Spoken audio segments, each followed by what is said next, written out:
People are understandably hyped about the forthcoming Galaxy Note 8 and Google's new Pixels, but Android creator Andy Rubin is back with a phone that could steal a lot of attention from those tech titans. The Essential phone, technically known as the PH1, is an impeccably crafted beauty of a smartphone, and at first glance, it looks like it could be a game changer. I mean, just look at that screen.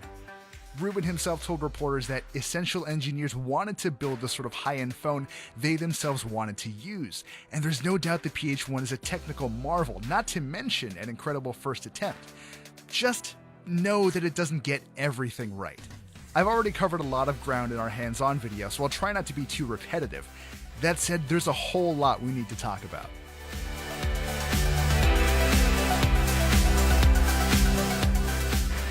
First, the Essential phone has been remarkably sturdy so far.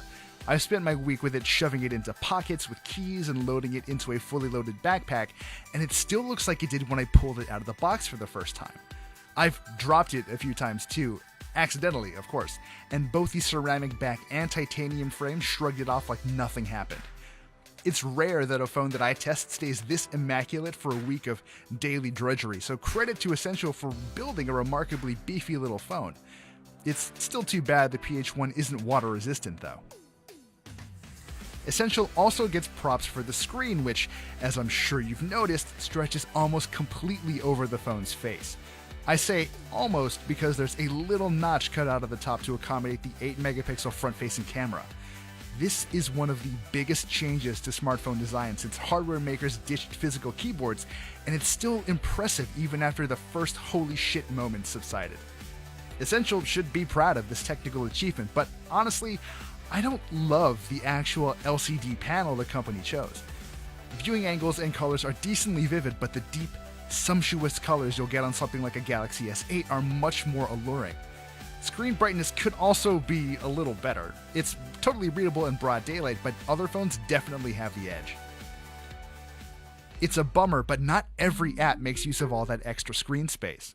Apps like the phone dialer and Chrome appear just as boxy as they always did, and so do popular apps like Spotify and Twitter. Spotify, actually, is a really nice example of another issue some apps have with the Essential screen. For whatever reason, there's a bunch of extra empty space at the top of the app, which pushes everything down a little more than I'm used to. It's not a deal breaker, but it's an annoyance I haven't gotten over yet. Considering how niche the Essential phone is, for now anyway, it's unclear when or if developers will update their apps to play nice with all of this eye-catching screen. Meanwhile, the Essential single speaker mostly just gets the job done. It's a lot louder than I expected, but it's pretty easy to cover up accidentally when you're holding the phone sideways. Still, for podcasts and for music that don't rely heavily on bass, you'll be just fine. Since there's no headphone jack, you'll have to rely on an included USB-C adapter if you don't have a pair of Bluetooth headphones. I've had no complaints with audio quality through the adapter, though it did get an update not long into the review process. I was also a little concerned that such a small earpiece would sound pretty crummy, but everyone I spoke to on the phone came through loud and clear, and no one on the other end had any complaints about my audio quality. Meanwhile, you won't find any real surprises in the software. The PH1 runs an almost completely clean version of Android 7.1.1, and if you're a Sprint customer, you'll only have two other apps to deal with: My Sprint and Tidal. This is basically nothing at all as far as bloatware goes, so Android purists have reason to be pleased. Beyond that, the real changes are minimal. The standard Android notification bar is thicker than usual because there's a camera stuck in the middle of it, and there's an option to send diagnostics data back to Essential. The biggest change to stock Android, though, is the custom camera app. The Essential uses a 13-megapixel dual camera, and the broad strokes are pretty simple. One of the sensors captures color photo data, and the other captures black and white data. Now, when you combine both of those into one photo, you should get bright colors with plenty of detail, and that was generally the case when there was plenty of light around. Phones like the Galaxy S8 and last year's Pixel consistently churn out better photos, but the Essential was still pretty respectable. Low light performance, however, was pretty lousy.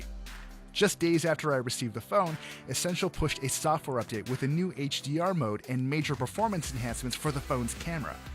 Just like that, everything changed.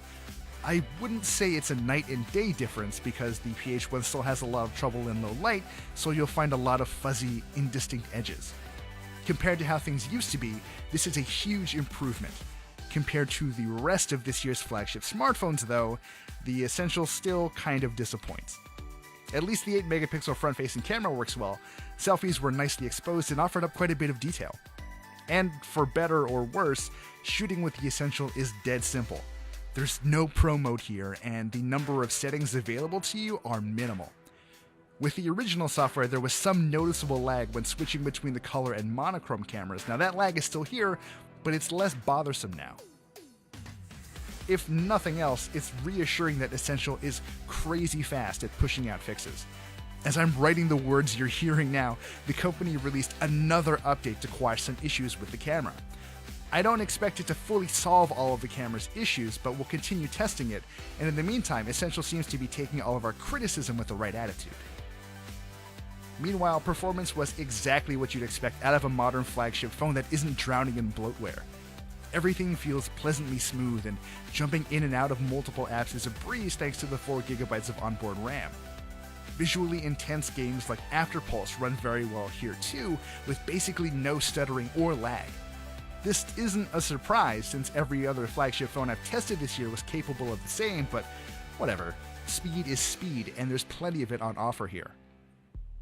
And the battery? Well, that was a pleasant surprise. At first, the phone seemed to struggle with lasting through full workdays, but things have settled into a decently impressive routine.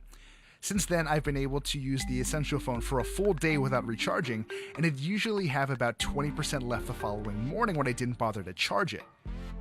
You can expect more battery drain in areas where cell coverage isn't great, a problem I've run into with Sprint more so than other carriers. In places where the phone had trouble locking onto a signal, the battery barely lasted for a day. Long story short, most people will be pleased with the phone's power consumption, but folks living out in the country may experience a little more trouble. I had such high hopes for the Essential PH1, so high, in fact, that it probably could have never met those expectations. Put that aside, though, and you're left with a very, very good phone for product design nuts and Android purists. There's honestly a lot to love about this thing, but a few shortcomings keep it from being the game changer it could have been.